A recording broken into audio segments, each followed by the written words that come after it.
As is tradition, our event opened with a remarkable performance by the Morse School of Music's concert chorale under the direction of Dr. Anthony Maglione. They performed The Road Home by Stephen Paulus with lyrics by Michael Dennis Brown. And they truly did lead us home.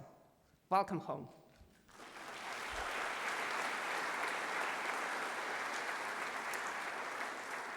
They will close our event with It Takes a Village by John Shimko, featuring West African folk lyrics that emphasize the importance of the collective, the university of all and for all.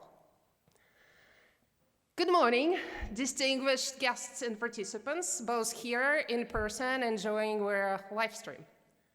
My name is Elena Grigorenko. I'm a faculty member in the Department of Psychology within the College of Liberal Arts and Social Sciences and the presiding officer of the Faculty Council. It's my honor to welcome you to this annual blockbuster event, right? The President's State of the University. As you know, this event has been running for the last 16 years.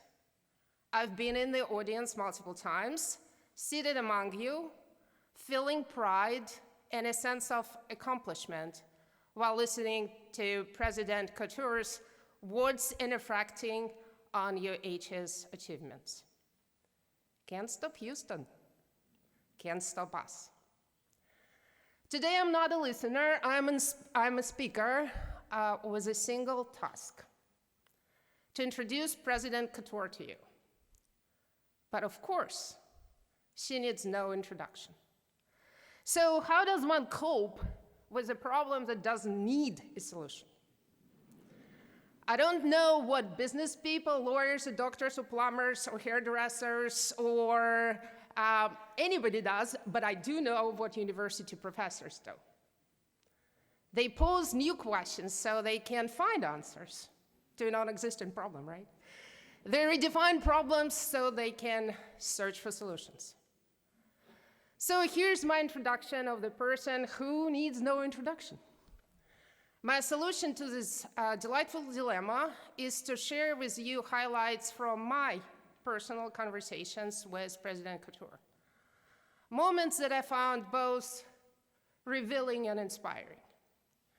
These insights helped me better understand her mission, one I wholeheartedly support and have worked hard to advance alongside my faculty colleagues in the trenches of university life, teaching, researching, thinking, mentoring, and contributing to the President's vision.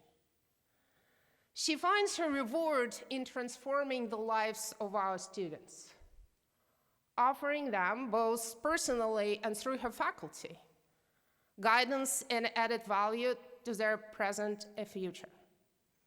Helping students reach their full potential through higher education has been her life's joy.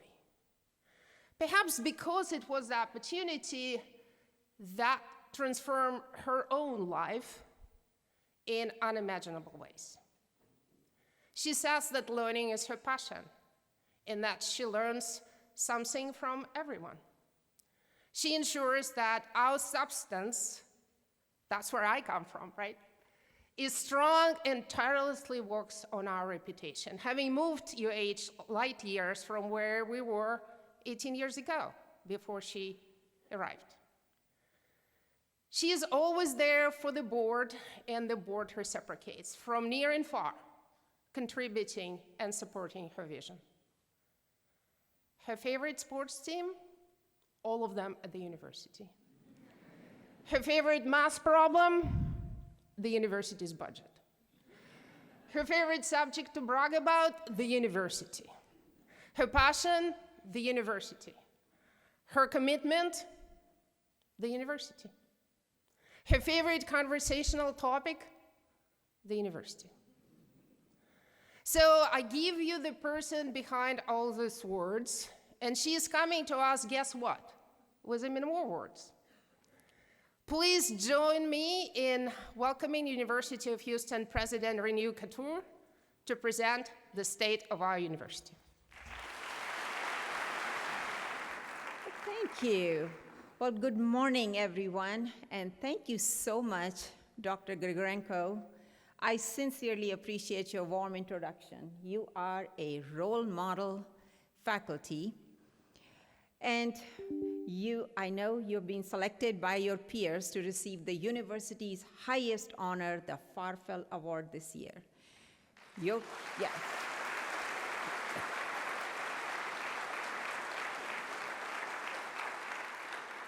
Your commitment to our students and research excellence runs deep, and I'm confident that you will help UH excel during your term as the founding presiding officer of Faculty Council. Again, thank you so much. And to our concert chorale, what can I say? You were wonderful as always. Thank you, Dr. Maglione, and thank you, students. Let us give another round of applause to our internationally award-winning concert chorale.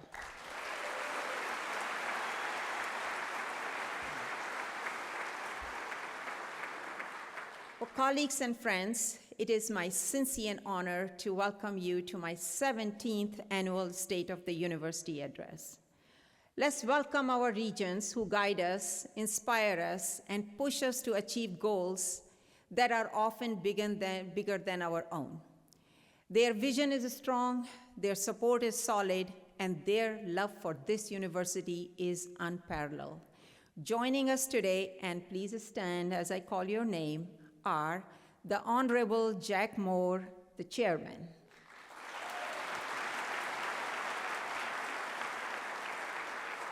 The Honorable Alonzo Cantu came here all the way from RGV. The Honorable Beth Madison. And the Honorable Adrienne Caraves, our student regent. Thank you so much for your steadfast commitment and leadership. I am also thankful for our former board members. If you are in attendance, please rise so we can thank you. Thank you. I also welcome presidents from our sister universities.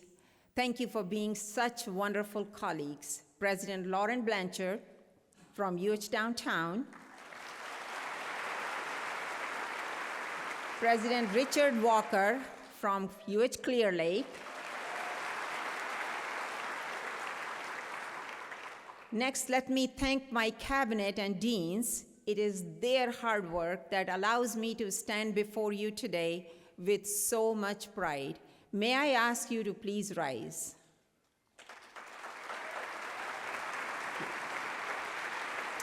Thank you. Thank you. Every summer, I extend my dining table to the maximum length and spread out strategic plans from every division and every college. Then I spread performance numbers from every unit and review them. What emerges is humbling. Your performance, your dedication, and the results of your hard work are truly impressive. The progress we are making, despite all the challenges, is inspiring. Did I say challenges? I'm sure you have seen many headlines like public trust in higher education has plummeted, a looming demographic cliff, fewer college students, international students are denied visas, Texas passes sweeping law to curb faculty senates, layoffs and budget cuts pile on, investigations open in top universities. And I'm sure there are times when you feel demoralized, devalued, and disheartened. The landscape of higher education is changing fast. We all know that the cheese has moved, and the attacks, justifiable or not, are constant. Perhaps you ask yourself, does our mission matter? Does my work matter? Do I matter? Today, I'm here to show you with data and evidence that what you do matters, your work matters, that our mission matters. Our mission is clear. We are in the business of transforming lives, and we are doing so. Our goal of being in top 50 is non-negotiable. We'll excel at the top level, and we are doing so. And our strategies are deliberate, and we are choosing them not out of fear or desperation, but out of optimism and with confidence. First, let's talk about the specific challenges facing higher education itself. Last year's Gallup survey showed that the public's trust in higher education dipped to an all-time low. As disheartening as this information is, it's also in part a reflection of the overall distrust in institutions. As you can see, many institutions are even lower than the higher education. However, there is a positive sign. In the most recent Gallup survey from June of 2025, which is just a few months back, higher education increased in public trust and is the only U.S. institution to have done so, irrespective of respondents' party affiliation. What is the benefit of a college education? People mention several benefits, but what they believe most is that universities are at the forefront of innovation, including scientific, medical, and technological discoveries. When asked, why don't you trust higher education? Participants in the past have mentioned college cost as the primary reason. However, this year, the top reason changed. Brainstorming, brainwashing, and indoctrination were mentioned as the main reasons for not trusting universities. Along with low public trust, low enrollment is yet another national trend challenging higher educational institutions. Most universities, public or private, rely on enrollment to fund their operations. And now we see that enrollment is declining nationwide. Several factors are responsible for it. First and foremost is the demographic cliff in America. Fewer children are born today than 15 years ago due to a decline in the fertility rate, which means that there are fewer kids in the pipeline to go to college. Fewer students will be graduating from high schools due to the drop in childbirth. In the next 15 years, a double-digit drop in high school graduates is projected nationwide, and it will begin showing up next year. To make things worse, the trend shows that the interest in going straight to college from high school has been waning, which means that the impact of demographic cliff will be drastic on university enrollment. In addition to the enrollment cliff, recent federal policies on research funding are also pressing higher education finances. Earlier this year, many grants at universities were defunded or halted. The Department of Education, as you all know, is being eliminated, raising questions about federally funded aid programs. Budgets of funding agencies like the National Science Foundation, the National Institute of Health, the Department of Defense, and the Department of Energy are being reduced as well. Added scrutiny on international student visas has already resulted in a 15% drop in international students across US universities. To sum it up, yes, we have many challenges in front of us, challenges that are unprecedented and immense. However, we are not alone. All universities are in the same boat. We cannot use this as an excuse, and we cannot be discouraged because we have, at the University of Houston, we have what other universities do not. I will highlight those in a moment, but first, let's see where we stand today. Defying national trends, the University of Houston is managing to succeed in all areas from student access to student success to research and national visibility. The credit goes to you, our faculty and staff, and our supporters. This fall, almost 48,000 prospective students began the application process for the 6,200 freshman seats that we had. 48,000 for 6,200 seats. Consequently, we increased our capacity by 500 seats, enrolling 6,700 freshmen, a historic high number. The total, yes.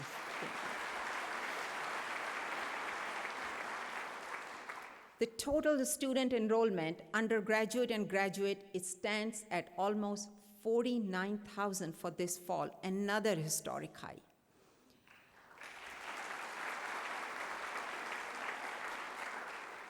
Earlier in the year, the demand for campus housing also surpassed our capacity. In anticipation of growing demand, we are breaking ground for a new 1,000-bed residence hall that you will hear later about. Out of all very high research active universities in Texas, which means your tier ones, UH was first in terms of student growth in 2024. This is last year's data, since the data for this year is not yet available, and these are absolute numbers of new students that came to the universities, not the percentages. As you can see, UH has fast become the university of first choice for many Texans. More and more freshmen are coming to us directly from high school than waiting to come as transfer students. It is important to underscore that despite our growth, we have remained committed to our mission of providing opportunities to first-generation college students. The 6- and 4-year graduation rates have been steadily growing, although not as fast as we all would like. While we can find many excuses, and all of them would be valid, it is important that we remain focused on the many ways in which we can help our students persist and graduate. I want to take a minute to thank our donors and supporters. It is because of their generosities that dreams come true at the University of Houston. Each and every day, they are enabling us to march toward our goal by generously supporting our initiatives. One of these examples is the Last Mile Scholarship, an initiative started to help those students who are a few credits shy of graduating, but who find it difficult to continue because of financial hardship. Mr. Shanda Duckett, CEO of TIAA and a UH alumni, started the Last Mile Scholarship with a $500,000 gift. Inspired by her donation, other donors responded to the call, and now we have graduation stories that are full of tears and gratitude. My name is Leah Gilbert, and I was about 3 credit hours away from graduating back in January, but I had a bill of about $2,500. I didn't know how I was going to come up with the funds. I just held off, struggled, went to work, tried to put some money away. In May, I was blessed with an email. I opened up the email and saw an amount of money that I did not apply for, but it was the exact amount that I needed. It was a scholarship. It was the Last Mile Scholarship. So I enrolled in the summer, I took my final credit, and I was able to pull through. I finished that credit, and I haven't had to pay the university back for what they did, and I'm extremely grateful. I want to thank those who are behind the Last Mile Scholarship for what they did for me, because if it weren't for them thinking that I was worth that scholarship, I wouldn't be back in the classroom with those kids, and I wouldn't be back doing what I love, which is educating the kids. I really sincerely am grateful for what you've done for me.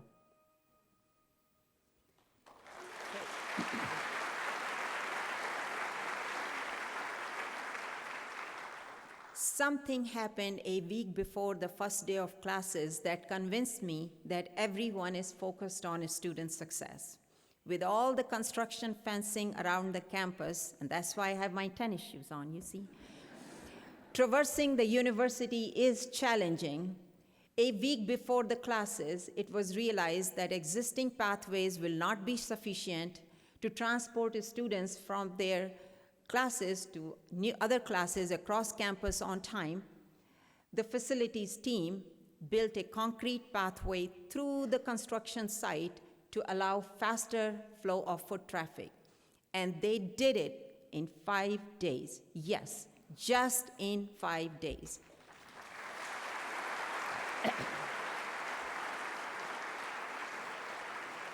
I know that the facilities and construction group always gets lots of complaints about different things, but they are passionate about our mission, and we should give them credit, and we should give credit where it is due. So will the facilities and construction crew who are in attendance today please stand?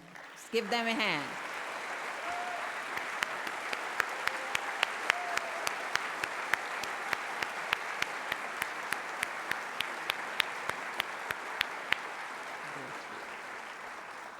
Well, thank you.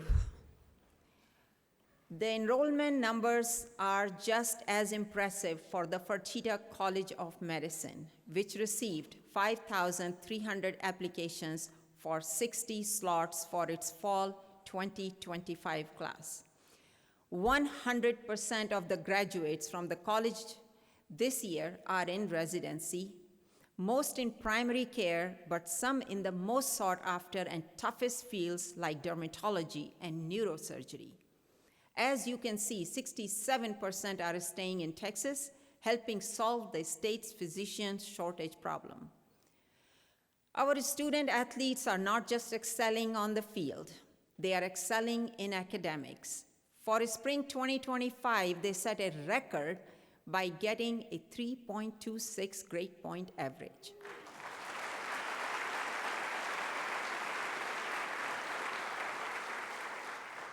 Twelve of the 17 teams had GPA of 3.0 or above, quite spectacular.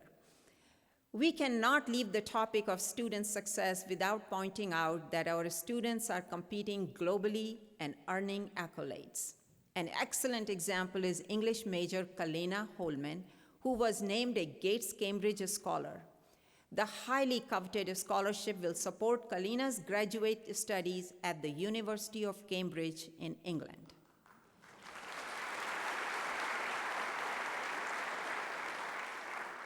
Milad Ziai is also in Europe, actually in the United Kingdom, at the University of Edinburgh as a Marshall Scholarship recipient, one of the most prestigious scholarships awarded to young Americans to pursue graduate studies in the United Kingdom.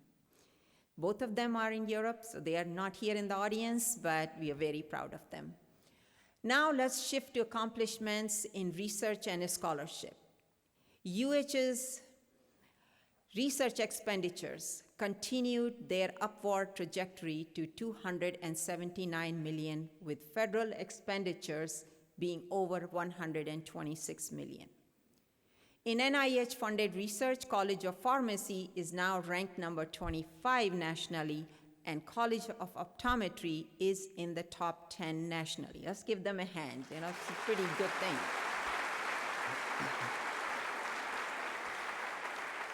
Last month, Cullen College of Engineering's Dr. Venkat Selvamanikam, who is known around campus as Selva, received an $8 million federal grant for fusion research, the only grant that came to Texas. Our performance, both in student success and research, did not go unrecognized. University of Houston stands at number 43 among public universities in Forbes America's Top Colleges ranking, is steadily rising from below 100 just 8 years ago.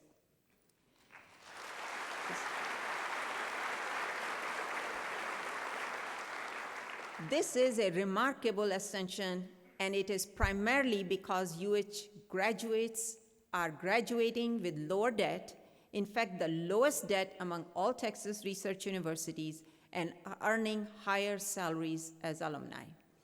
Consequently, the University of Houston is a better ROI, return on investment, for our students. For the first time, UH arrived in the group of top 50 national public universities in America,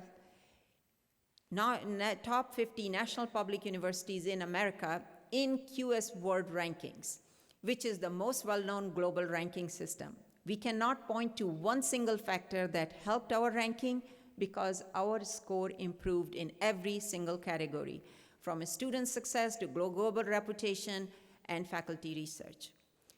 University of Houston also ranked number 48 in the US News and World Report's most innovative schools. Clearly, many initiatives and successes have accounted for UH making this ranking.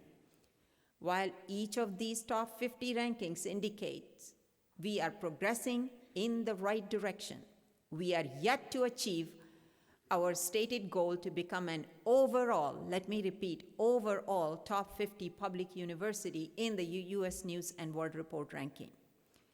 Based upon the report released last month, we moved up 6 spots to number 68 among public universities. It is the first time that we are ranked in the 60s, and it means that we are only 18 spots away from the goal. Only 18.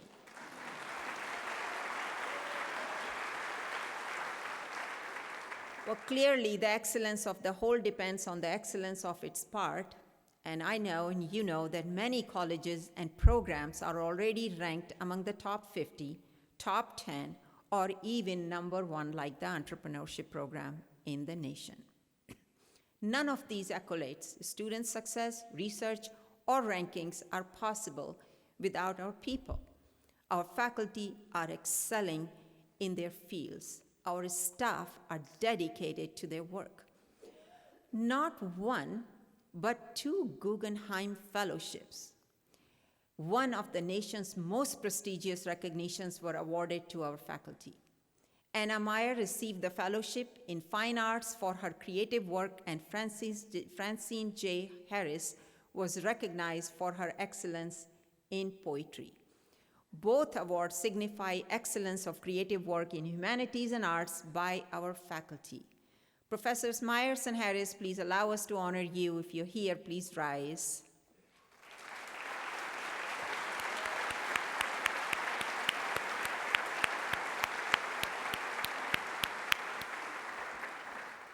Guggenheim is a really big deal. Next on my list is Professor Richard Wilson. There is rarely any annual address where I have not recognized Professor Wilson. This year, his recognition is not only global, but it's also royal. Professor Wilson has been elected as a Fellow of the Royal Society of Chemistry, an exclusive group of individuals who have shaped the field of chemistry. Let's give our applause to Professor Wilson. Would you please rise?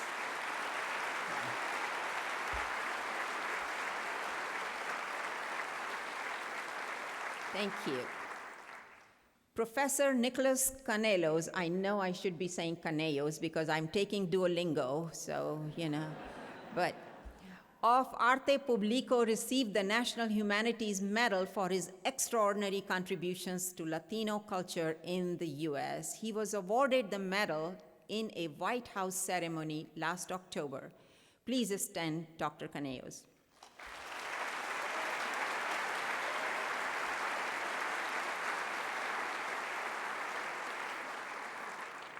Well, talent attracts talent. Drawn by the talent at the University of Houston, 3 new leaders joined the university this fall. Dean Gregory Dudley took the helm of the College of Natural Sciences and Mathematics. Dean Yarnisia Dyson took charge at the Graduate College of Social Work, and Dean Jianjun Gang assumed leadership of the Bauer College of Business. We are also proud to see homegrown talent excelling at UH libraries, with Christina Gola as its new dean and Russell Dunleavy as vice president for advancement and alumni. And talking of success, let's not forget the NCAA men's basketball championship game.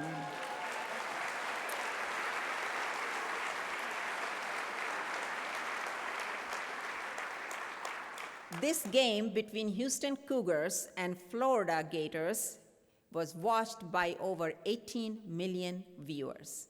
This was the most watched basketball game this past season, including the NBA Finals game number 7. That is not it. The NCAA Final Four game between Houston Cougars and Duke Blue Devils, which we won, by the way, was the third most watched basketball game of the season. Heartiest congratulations and gratitude to Coach Kelvin Sampson, two-time National Coach of the Year, for turning all eyes on the University of Houston. Let's give a hand to the basketball team.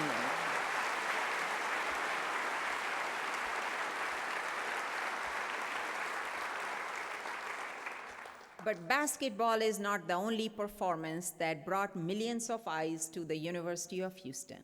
A research discovery of the tomb of the first king of Caracol in Belize by Provost Diane Chase and Dr. Arlen Chase was covered by media outlets around the globe, including the New York Times, National Geographic, Smithsonian Magazine, and Scientific American.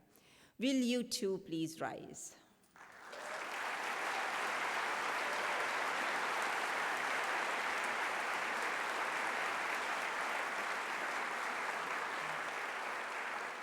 I understand as Arlen is in class, so that is more important. I get that. And everyone knows the importance of social media, but you may not know that no other Texas university does it as well as we do, with 1.1 million followers and over 160 million views. University of Houston ranks #1 nationally on X, #2 nationally on Facebook, and #1 overall social media in Texas. How about that?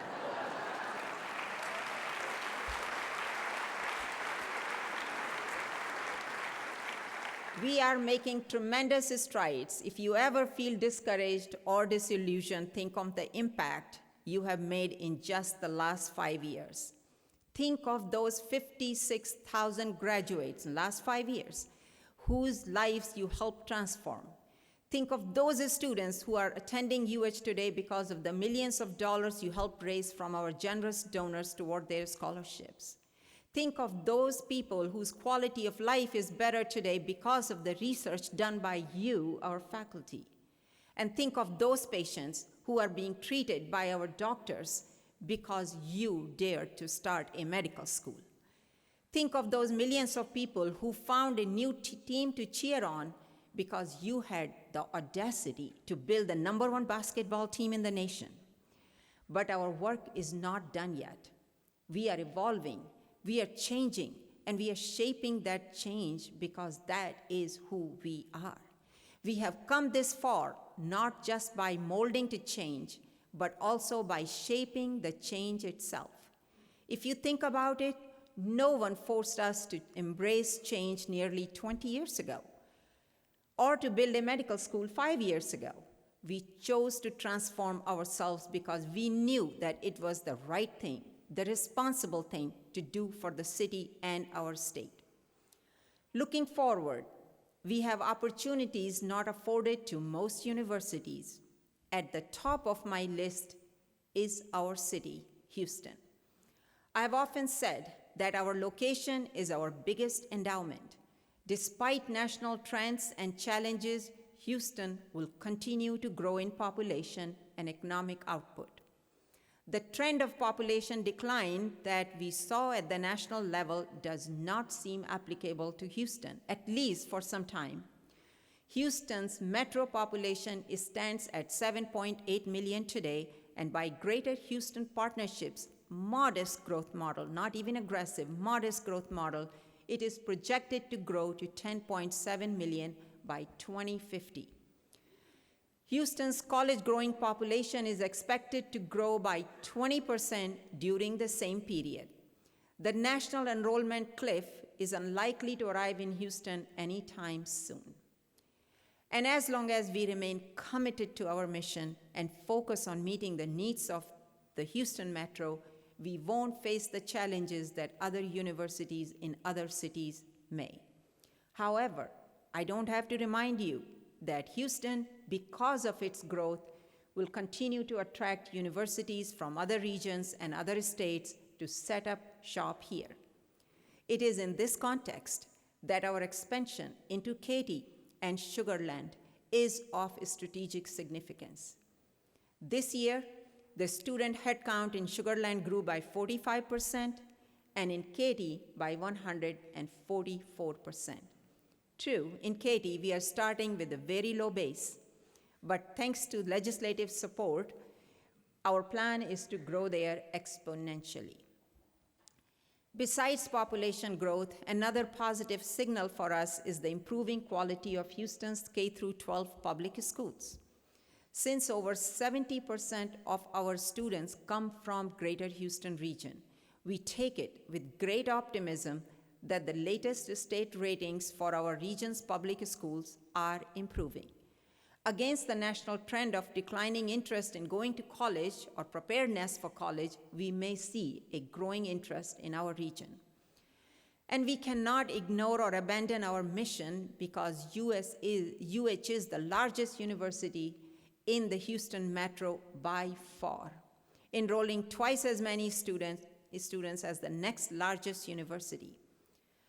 Now considers Houston's economy as another blessing for us. I'm sure you have read the news.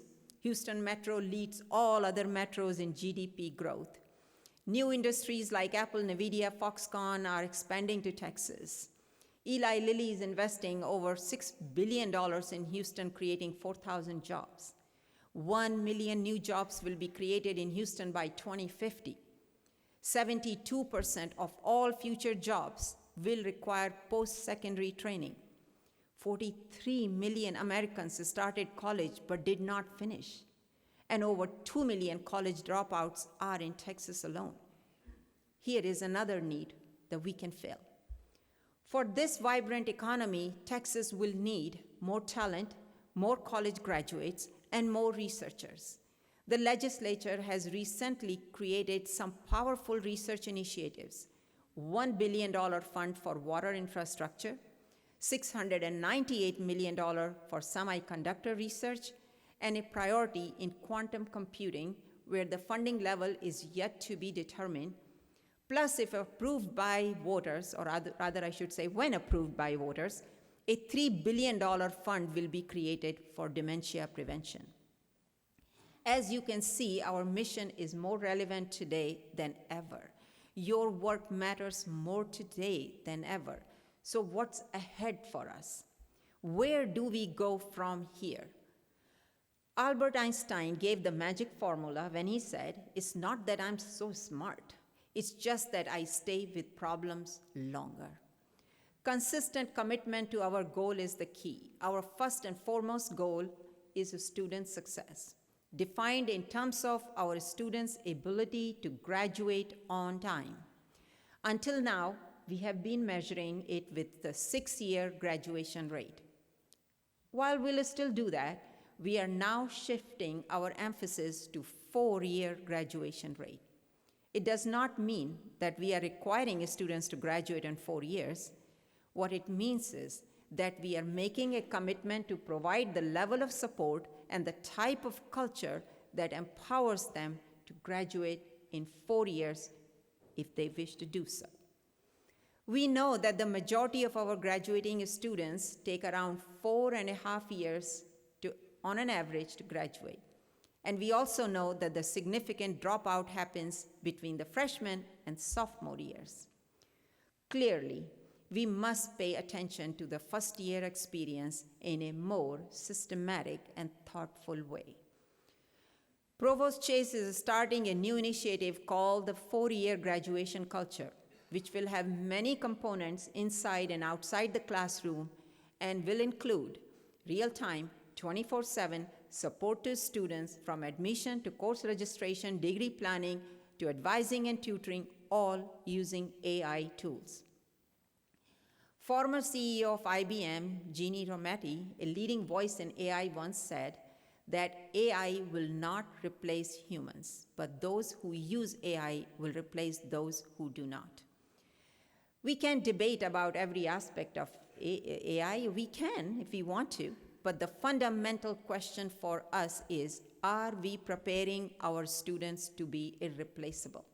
Are we preparing them for the entry-level job which may not exist, or the jobs that come after that level? Today, an impressive number of our faculty are integrating AI, substantially, in their classroom where students can learn how to use AI as a tool to enhance their own learning and how to use it in their future careers. We want this number to grow exponentially. Therefore, we are launching an initiative to invest substantially in AI to ensure that faculty and staff have access to AI tools and students have knowledge of AI-embedded courses and AI-embedded degree programs to prepare them for an AI-infused workplace. The second goal for us is to double our research portfolio. A few years back, we initiated a research plan that includes more than $200 million of investment in research infrastructure by hiring researchers, by building core facilities, and buying cutting-edge equipment, investing in lab spaces. Significant investments, as per the plan, have already been made, and more will come, thanks to the Texas University Fund. The next initiative relates to the Fertitta College of Medicine. With the planned growth of the college and the integration of all clinics under UH Health, it is time for us to take the next step. Therefore, we are preparing our legislative request to be designated a health science center in the 2027 legislative session. Such a designation, yes, thank you.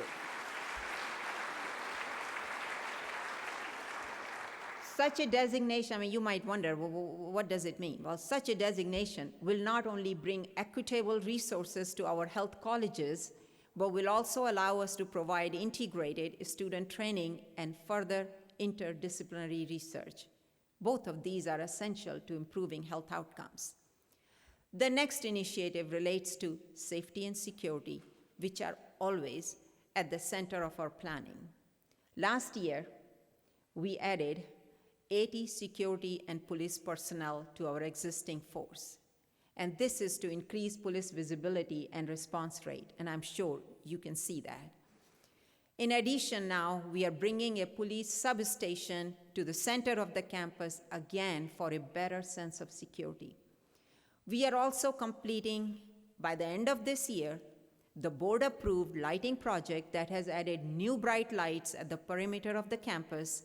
The core of the campus lights are being replaced as part of our new construction, and we will be completed by the centennial year. In preparation for the centennial, nearly $1 billion of construction projects, nearly $1 billion of construction projects are underway on our campus. Most of these with a completion date within the next 2 years. But first, let's look at the projects that we completed this year. The much-anticipated Memorial Hermann Football Operations Center opened its doors this fall. This state-of-the-art facility is home to our football team, providing support services from academic advising to wellness resources. The facility was built with philanthropic support. No tuition dollars or state funds were used in its construction. It's really spectacular, by the way. The latest academic building in Sugar Land is home to the College of Engineering's technology programs. Now let's move to the projects currently underway. There are simply too many, so please bear with me if I miss out on one or two. The Medical Research Building is the second building in our life sciences complex. Located behind the Fertitta College of Medicine, this building will be completed in December of 2027. The new home of the Hobby School of Public Affairs will be in the professional district across from the John O'Quinn Law Building. The building will provide 41,000 square feet of space for teaching, research, and community events. Expected completion is 2027. Designed to spark innovation and entrepreneurship, the Innovation Hub will sit at the core of the campus. The first floor will be a state-of-the-art makerspace for students, and it will be ready for occupancy again in 2027. We are adding another 1,000 beds to campus living. This Centennial Hall will be built in the residential district across from Cougar Woods and be completed in 2027. Even though we have 26 dining options, including 16 full-service restaurants, on campus today, we anticipate that the need will grow given the increase in on-campus living. The Dining Commons also has a 2027 completion date.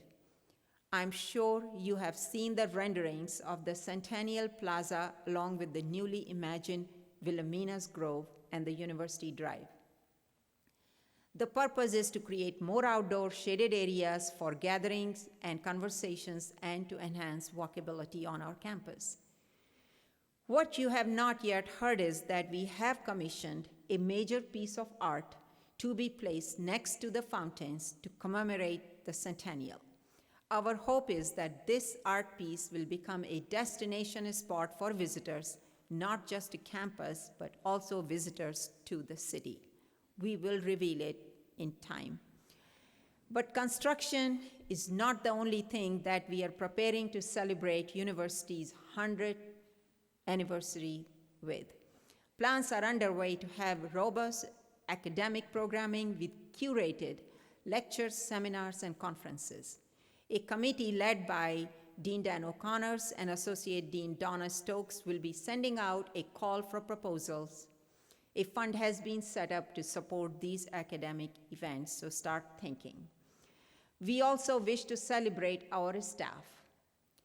As part of the centennial celebration, our 100 awards will be given to those staff members whose innovative actions are either saving time or money to improve university processes or achieve better results.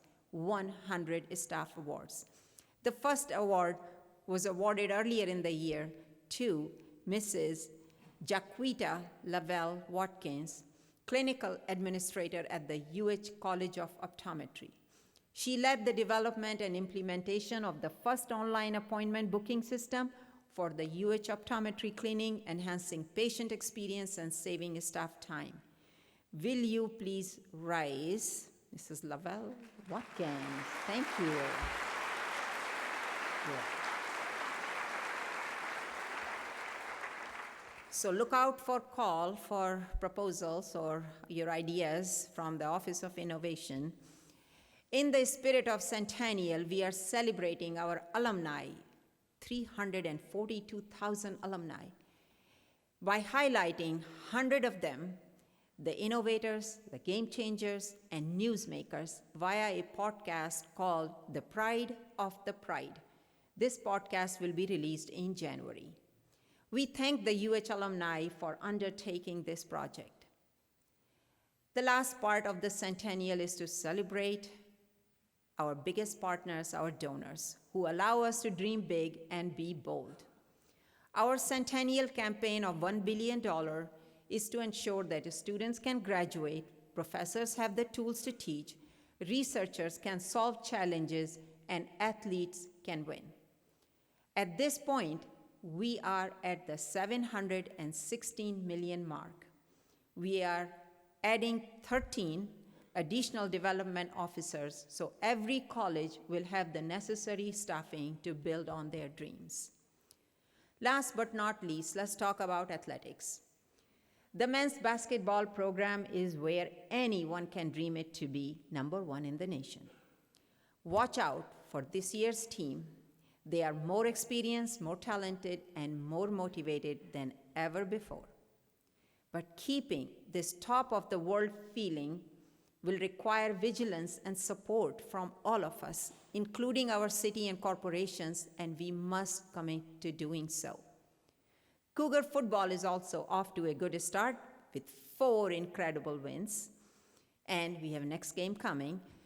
Our goal remains the same. We need to be competitive and win. I'm very excited to see that Athletic Director Eddie Nunez has recruited 3 new coaches to build excellence in our women's sports. Coach Mitchell for basketball, Coach Williams for soccer, and Coach Schoonmaker for softball. We welcome you and look forward to some exciting wins. Will you please stand if you are here? The 3 coaches, or 3 coaches. Awesome.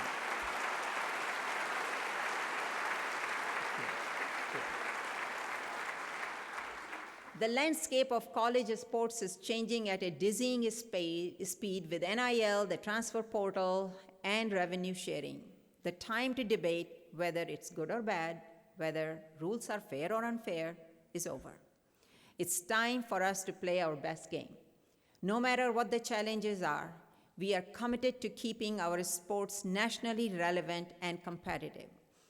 I want to thank our donors, supporters, boosters, and sponsors who have stepped up to ensure that our coaches and players have the tools they need to win. As you can see, we are not pausing, and we are not slowing down. How can we when thousands of students are counting on us? I know one thing: you cannot do today's job using yesterday's tools and hope to be in business tomorrow. We must grow, we must evolve, we must adapt, and we must change. Yes, we have challenges, unprecedented and unparalleled, but we also have opportunities, new and exciting. And we have to focus on our opportunities, the glass half full. The demand for UH as a university of first choice is growing.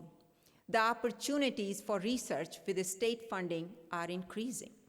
The campus in Katy is waiting to blossom. The campus in Sugar Land is poised to become the hub of technology innovation. The nation is ready to crown a new basketball champion. Houston is ready to absorb as much talent as we can produce. Industry is eager to give us the hand we need. The headwinds that you see today can be turned into tailwinds with the determination and grit that is known to be in the Cougar DNA. Chaos can always force emergence of new leaders who are nimble and agile, and that's who we are. I'm always inspired by our mission and humbled by the transformation we bring, but none of this happens with magic. It takes hard work and perseverance. It is your hard work. It is your perseverance. You are the backbone of this organization. You are the difference makers. I hope you know how much you and your work matter to those whose lives you are transforming. I'm counting on you. You are unstoppable. So is the University of Houston. Go Cougs. Thank you.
I am not the one conducting it, but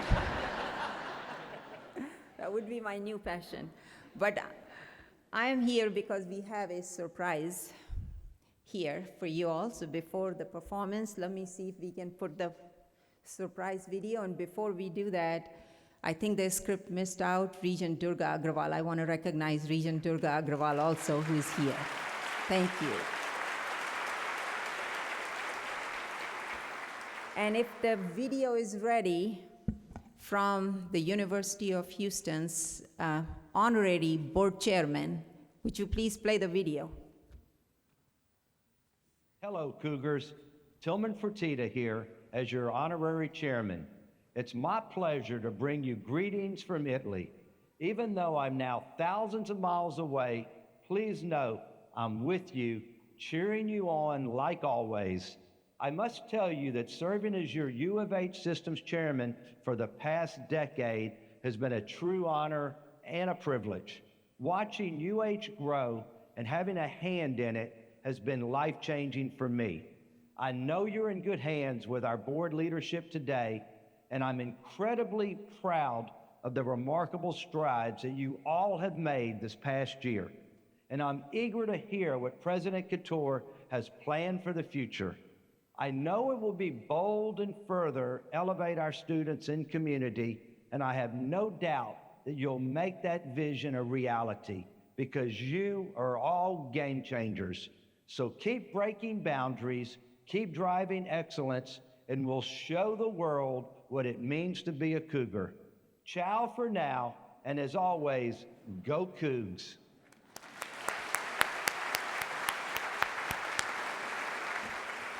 Thank you. Thank you all for your patience, and the family's connection with the university and generosity continues. Today we can welcome Tillman Fertitta's son, Patrick Fertitta, who's here with us. Patrick. Thank you. Thank you. Now to our lovely students.